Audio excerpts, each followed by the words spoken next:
everyone, it's Chloe. And Dani. And welcome to Tranny Hot Dish. So today we're going to talk about something that our subscribers have asked us to talk about, and that is coming out. Yes. And our stories associated with coming out.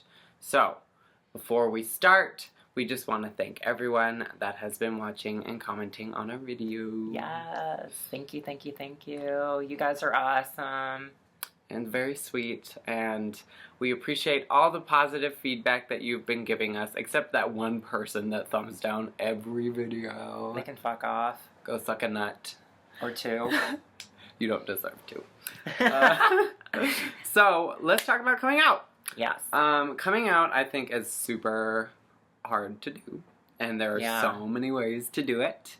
For trans people, often you have to come out twice. I had to. Me too. So, I think coming out the first time helps a little bit, but coming out the second time is hard too, because it's just not something that a lot of people expect, I think. Or understand. You're putting all your chips in there. What do you think, girl? I think that coming out is a very individual experience. Mm-hmm. And I came out in a very funny way. How'd you come out? In an email. Well, okay. At least to my to my parents. Yes. I came out to my parents in an email, and there was reason behind that. But first, I'll talk about who I came out first to. So my brother Ian is the one who lives with me in Minneapolis. Mm-hmm. He's my middle brother, so I'm the oldest, and then Ian is next. And I told him my senior year of high school. Oh, wow. Yeah. So a couple years ago? No, like five years ago? Oh, shit. 4 or 5 years ago? I forget how you're young. You're like way younger. Anyway. Okay, so this was like 5 years ago. Okay. 5 years. So 5 years ago, I told my brother Ian, and he was like, "Well, I don't know what that is." I was like, "I want to be a woman," and he freaked out. Like, in a negative way? No, just like, well, I don't want you to rush into things. Like, what if this isn't what you want? Right. Like, all the things that people say that care about you. Like, I don't want you to get hurt. Stuff like that. And so, after senior year, I had planned, and then I told, like, a couple of my friends after I told my brother. And they kind of had the same reaction about it. I sent them texts, though, I think. Yeah, generally people who are more concerned and individuals and love the person are gonna ask them just to make sure, hey, is this the right thing that you want to do? Is this right for you? Like, is this what you really, really want? Yeah, and I think that's common, especially for parents. Yeah. And so after I told my friends, I moved to Minnesota, and then I met a boy, and I stopped transitioning, or trying to pursue transition, because I was young and stupid and thought that love should come before. Girl, you're still young, but you're not stupid. I've been through a lot. Yeah. And I learn the hard way often. But yeah. So, coming out to my parents, that was tough. So who did you first come out to? Oh man. Who did I first come out to? Shit. That's a rough question. I know that I came out to a few friends back home in South Carolina before I came out to family, certainly before I moved up here to Minnesota in 2011. At the time, I was like 26. Mm-hmm. I think, and now that I'm thinking about it, I was living in Florida, and I was living with my cousin Karen and her family. And I had just graduated from undergrad, so it was a very tumultuous time, and really a lot of change was happening. Tumultuous. So a lot of things were uncertain. Like, I didn't know what I wanted to do career-wise. I didn't really know where I wanted to be location-wise in the country. And I also realized from doing a really intense, introspective 3 years of art-based education, where you, in my situation, all of my art is kind of centered around Your me, transition, yeah, and my evolution as a person, but gender struggles. yeah, and that's part of it.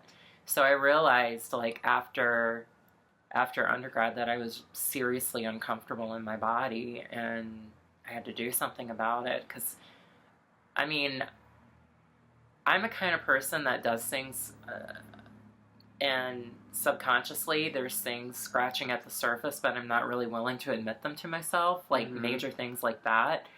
So for me, like, I was working 8 hours a day, Monday through Friday with my cousin, and I would go home and lock myself in the room and immediately go on YouTube and watch transition videos, because it was the only thing that could make me feel comfortable. Amen. Thank you, YouTube. Thank you, YouTube, and We thank you, people that I appreciate you. watched. Who was one of the people you watched? I watched, Man, what's her name? Fior? Yeah, I've Fior watched her. was one of the big ones that I watched. There was this, I believe she's still on YouTube, but she doesn't really post as actively. She's in the UK somewhere. But her name is Miss Glenny. Oh, yeah. I fucking Nicole. loved, yes. And now she's a model now. She's a model now, and Yeah. she looks fierce and walnuts. I follow her on Instagram. I love her so much. I need to find her Instagram. Also, If she's watching this, girl, you are love fierce. you. We love you. God, so many. I can't remember off the top of my head. Well, wait a minute. There was this one trans woman in, I think, California, Megan's Life. Her timeline transition video, if you haven't seen it, is amazing, because she goes through all of it. Like, going from looking like she was a really handsome, freaking good looking man. Was she, like, super muscular? Yeah, dark hair, dark beard. She was in the corporate environment, and I don't remember that. she came out Maybe I and haven't seen it. took out what she had in her 401k and basically spent it all on surgeries. Transition? And yeah, so she risked a lot to be the woman that she wanted to be. Good for her. You go, girl. And I admire her so much. And I've actually communicated with her before, like, during the beginning phases of my transition, or before my transitions was starting to get underway.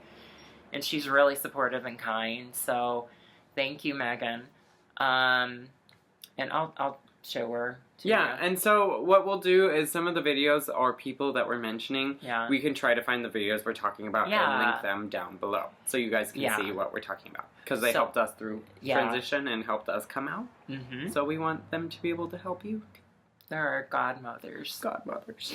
So yeah, back to my transition. So I was watching all these videos, and I was really just enamored with it, but I really didn't understand why. And then it dawned on me, with my past always being a feminine person, I was like, Dani, do you want to live as a woman? And the light went on, and it was like an aha, come to Jesus Oprah moment. And there was a good week and a half that I had this information that I knew that this was going on, and I was seriously depressed. Oh my goodness. Because I didn't know what this meant for my future. I didn't know what this meant for my love life. I didn't know what this meant for my family. I didn't know if I would have a family after I came out. I just knew that I really needed to get on hormones. So fast forward from 2010 to September 2012. That's when I started hormone replacement therapy. Then fast forward more to that, I had told a few friends from back home, my friend Jacqueline, my friend Sheila, my friend Danielle, hi you guys. They all knew prior to my family knowing. Then I moved up here and started telling people in my school, because my artwork was based upon that. And then January 2013, when I was about 4 or 5 months in on hormones, I wrote compiled, like, wrote a letter, a very, very in-depth letter to my brother, my sister-in-law, my dad, my stepmom. It's the same letter. I just sent them out to each person, and it was, I think it was like a Thursday that I sent them out, because I just remember, like, standing in front of the mailbox with this incredible, life-changing letter in my hand. It felt so heavy. Oh, it felt like the weight of the world was in my hands. And so I, putting the 2 letters in the mailbox was a pivotal moment for me, because I was, like, crying profusely, and I was wearing sunglasses, thank God, but I was bawling like a baby, and I got them in there, and I didn't hear from anyone until Monday. The first person to contact me was my stepmom, Tammy. Go Tammy.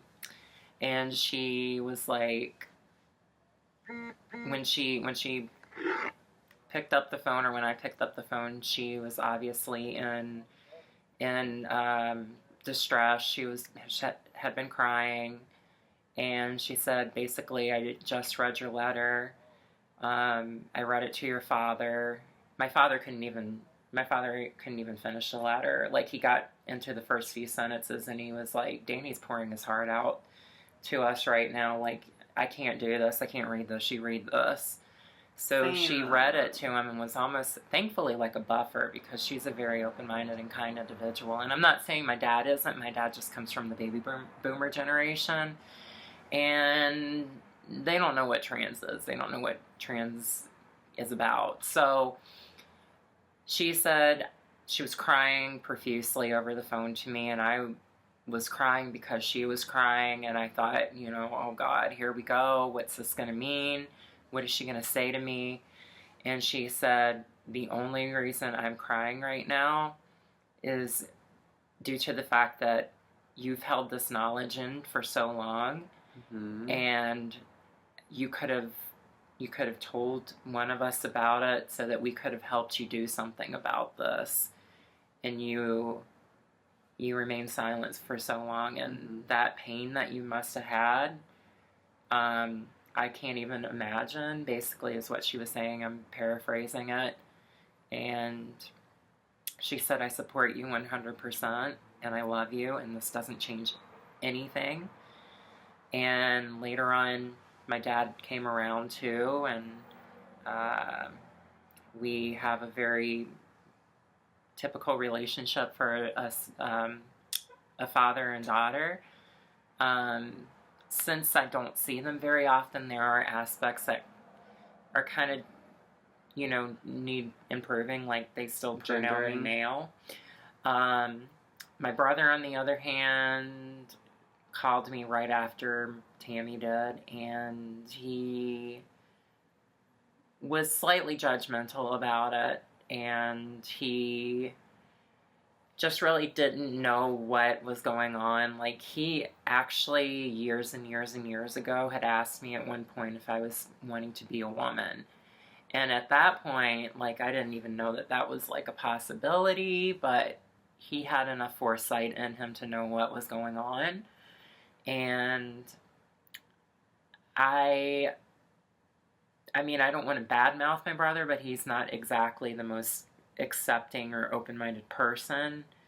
I do think that the area in which he lives in which we grew up in, definitely factors into his perception of what being trans is and what who I am. And also religion comes into play too, and he just feels like that is not like a condonable lifestyle for anyone to live. It does say in the Bible that a man should not wear a woman's clothing, and the woman should not wear the man. Well, but that's Old Testament, and you pretty much should disregard everything Old Testament.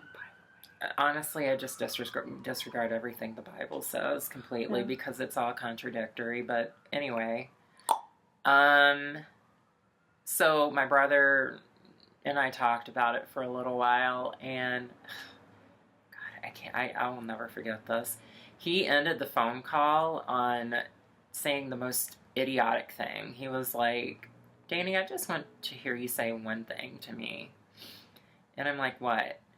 I just want to hear you say that I love pussy. And I was like, gross. I was like, if that's all it's gonna take for you to have some peace of mind, what a douche. then exactly. But I like to think that since then he's definitely evolved, because that was over almost 3 years ago. Don't be a douche.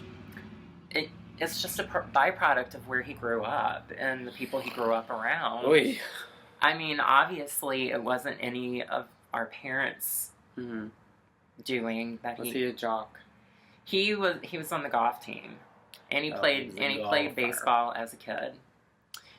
So I mean, he's very heteronormative. He's very Christian. I bet you he's registered for the Republican Party. Probably. But, you know, underneath it all, I think he's a very honest person. I think he's a very kind person. I just think he needs to evolve a little bit more in his thinking. And perhaps the few times that he has seen me since I began my transition, he has seen the positive impact that it has had upon my life, because it's drastic. Yeah, I think... that's something that that's something that I think a lot of trans people experience, even just after coming out. Like, you just have this, like, like, I don't even know. Catharsis. Like, you just, like, literally, you just fart out all the bad energy. Or, like, it's just, like, you just feel so much lighter. Like, I didn't fart it out. I farted it out. I freaking, like... Exorcist vomited it out. I did the whole head 360 head thing, and I was just like, trans.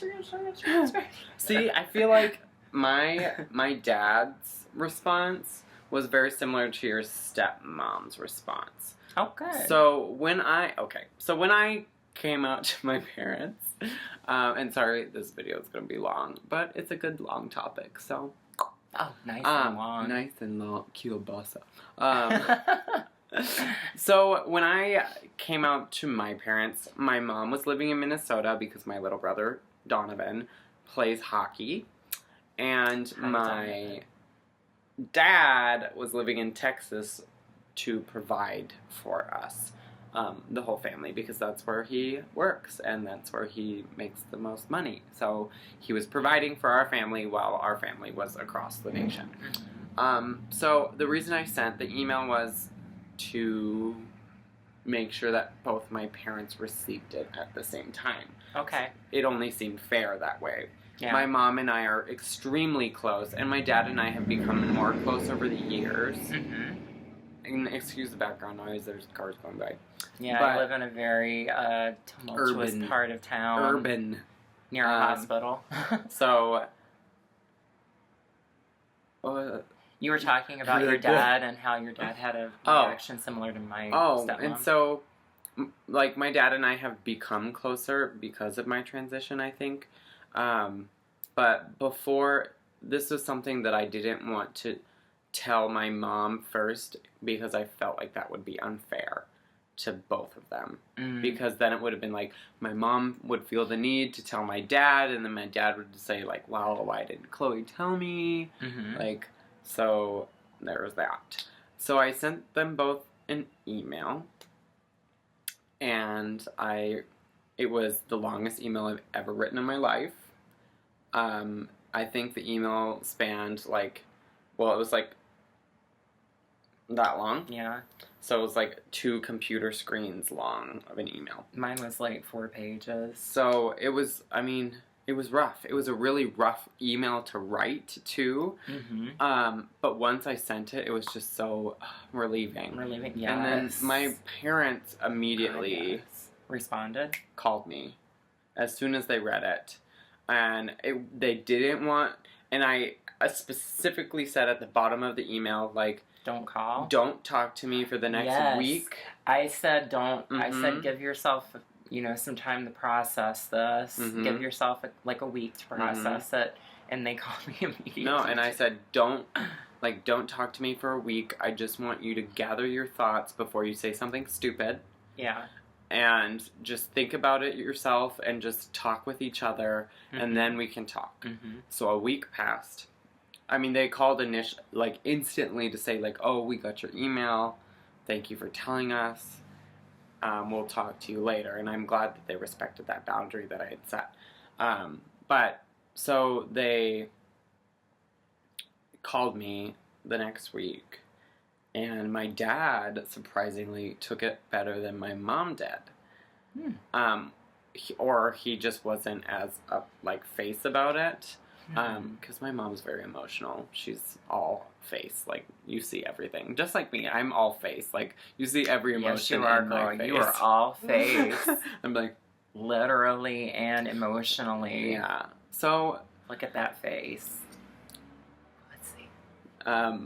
My dad actually, he's like, okay, well, what are the steps? What are the next steps? What do you need?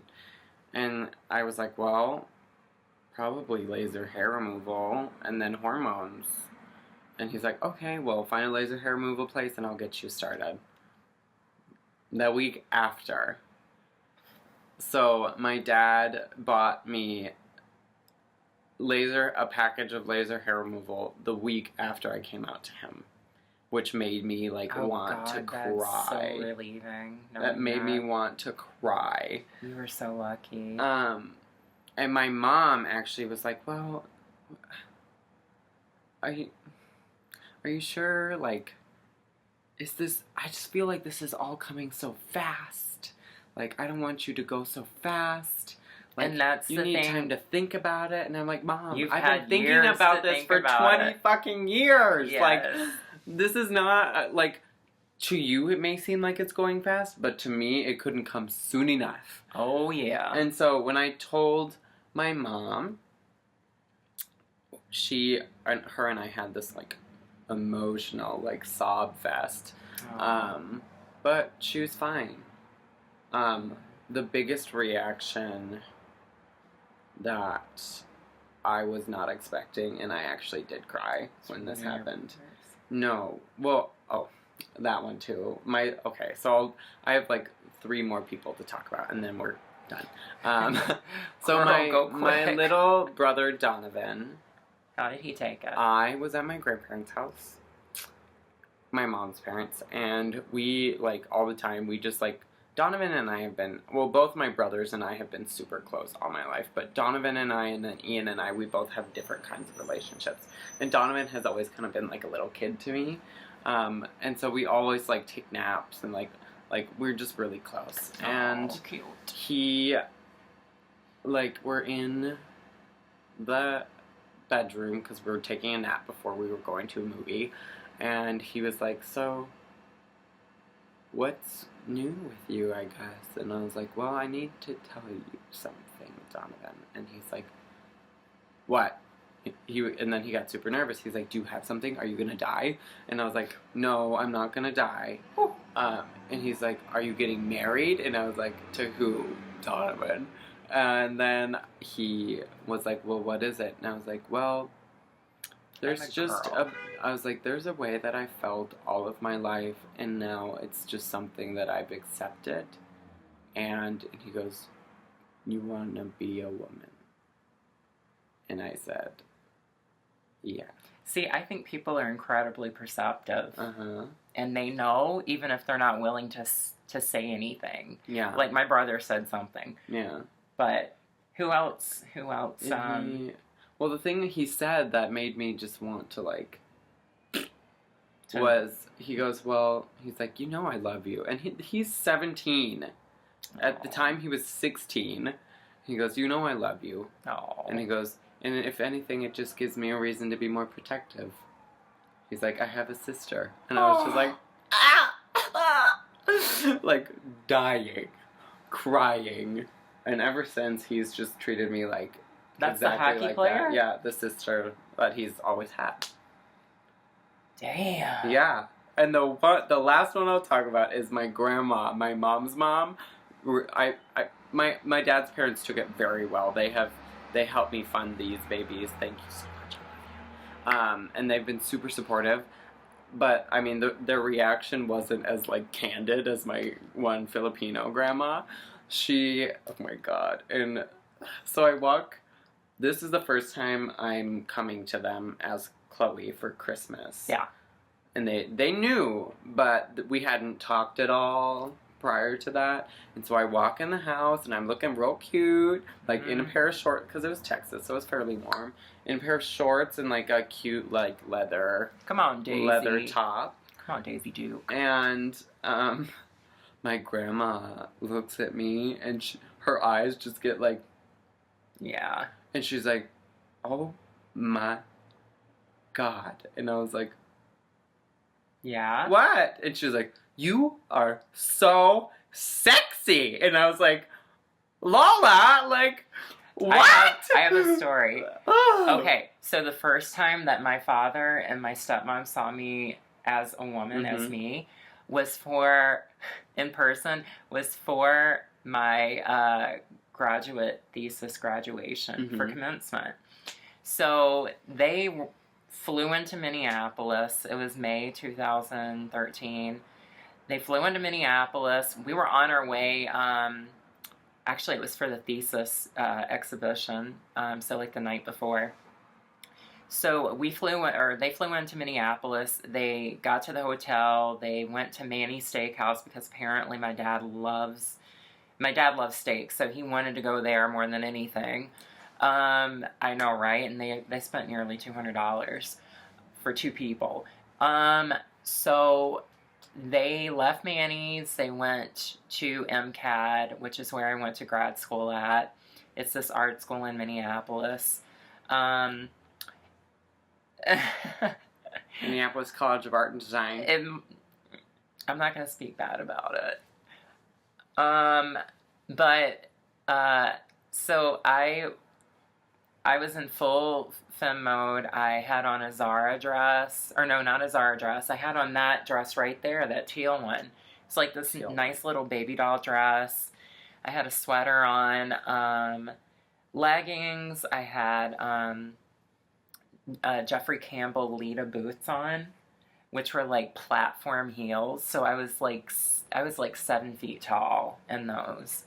I had on a wig, a human hair full lace wig, brown. I love the hand gestures, by the way. And I was beat to the nines. My face was beat, honey. So I go to the second level because I wanted to find a place to wait on them at. And they had happened to be on the second level too, towards the back. So they were walking towards the front from the back, and I was walking from the front towards the back. So I was walking towards them, and they saw me, but there was this moment where they had no idea who I was. None. And then Tammy looked at me, and she was like, "Oh my God, you are gorgeous." And I was like, "Yeah, hi, how you doing?" Mm-hmm. And then we got in a van and went to my thesis exhibition. So basically all the people in my class that graduated with me, we all had an exhibit together in Northeast Minneapolis in this old factory. And the whole time my dad was nervous as fuck. He did not know how to take this because this was so new for him to see his son like this. And when he was at Manny's, Tammy told me this, when he was at Manny's, he had a little bit too much to drink. So he was already a little bit inebriated, but he does not show it. He's got like the poker face. He's like a 6'4", like my dad. Big old man, looks like Santa Claus, but like lankier. Lanky Santa. Lanky Santa. Santa on Atkins. Yes. Well, he's got a little bit of a pot belly, but Santa on Atkins with a pot belly. So he was just like, did not know how to take this, and he wanted to have a serious like head-on conversation at my graduate thesis when all of these people were coming up to me like, "Oh my God, you look great, congratulations." My dad was like, are you sure you need to do this? Are you sure you want to do this? I mean, at the time this was all new to him. This was like a whole new world. But he loved me. Exactly. Well, no, that's Aladdin, right? Mm-hmm. Oh, okay, sorry, wrong one. I'm not Jasmine, I'm Ariel. I was gonna say, you're not, I'm Jasmine. You're Jasmine, honey. All the way. So I immediately shut him down. I'm like, now is not the time to have this conversation. If you want to talk to me, we need to do this later on. Show a little less. Right? But yeah, that was the first time they had seen me as a woman. It's crazy. I think that will have to be another video talking about interacting with your family as your true self for the first time. I think those are fun stories. If you are a person, if you are a person, what about aliens? They can't. They probably have technology to just... Anyways, if you are a subscriber or viewer who lives in the state of Minnesota, I'm going to link the Transgender Health Coalition website down below. They have therapists, stuff. They have endocrinologists, surgeons, all of that. And I think going to therapy is a really good way to figure out how to come out to people. It's also a really safe way to go about beginning your transition too. So and shout out to Roxanne, love her. I don't know who that is. She's the director of the Trans Health Coalition. And there you go. Hey, actually, I met her. Yeah. Oh my God. Hi, Roxanne. Roxanne. So I'm gonna link that down below. So if you have any questions for them, or you're looking for providers who know about trans care, they are there. But for now, thank you for watching. I smell food. My neighbors are cooking. We gotta go. We gotta go eat. Hopefully Okay. chicken wings are on the menu. They will be tonight. That's another thing I will talk about in another video, my obsession with chicken wings. I think my obsession has grown since meeting you. Thank you guys for watching. I'm going to try to edit this video down, but if I don't, it's going to be 34 minutes long. Enjoy! But I love you guys. Thank you so much. Don't forget to like, subscribe, and comment. Mm-hmm. And don't forget to go to Dani's channel as well and like, subscribe, and comment. Show some love. And we will see you next week. I'm Chloe. I'm Dani. And this is Tranny Tot Hot Dish. Bye! Bye! And I can't wait for you to be gone. I'm singing the Jessica Rabbit song from Roger Rabbit. I don't remember what version. Get out of here. Bring me some money too. That's how I feel. I know that's how I'm feeling tonight. Okay, 1, 2, 3. Speaking of chips, I want some. Well, I was going to say, look at my nails. I forgot to paint one hand, and these are chipped. She's trying to show me up. Anyway, so coming out. Look at your other hand, girl. I think that, no. You think what? I'm Chloe. I'm Dani. And this was Tanny Tot. And let's do that one more time.